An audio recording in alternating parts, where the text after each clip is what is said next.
Grazie Giuseppe Rizzo, torniamo adesso alle notizie dall'estero. Alta tensione in Israele dopo l'attentato che a Tel Aviv ha causato 2 morti. Un palestinese ha sparato ai clienti di un bar prima di essere ucciso a sua volta dalle forze speciali. Una guerra in cui le religioni sono abusate, dice il patriarca di Gerusalemme, Monsignor Pizzaballa. L'intervista è del corrispondente Giancarlo Gioielli. Dobbiamo fare anche i conti con radicalismo, soprattutto quello religioso, che vuole usare Dio e la religione per fini politici forsennati. È una guerra contro le religioni o una guerra tra le religioni? È una guerra dove le religioni sono usate o abusate per scopi che nulla hanno a che fare con la religione.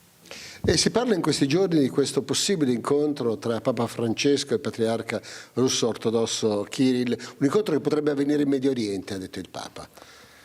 Il Medio Oriente è la culla un po' della fede cristiana, di tutte le religioni principali, le monoteiste almeno, e della fede cristiana, quindi sarebbe il luogo adatto, ma lasciamo loro decidere. Avete rivolto un appello come leader cristiani al patriarca Kirill perché intervenga in qualche modo per fermare la guerra in Ucraina e sono state risposte? No, non ci sono state risposte dirette. Il delegato del patriarca Kirill è stato qui qualche giorno fa, ha parlato, si è discusso, ma sono solo parole per il momento. Sarebbe una bella speranza poter vedere un incontro così a Gerusalemme? Speriamo, perché no? Non dobbiamo mettere limiti alla speranza. Domenica è il primo turno delle presidenziali francesi.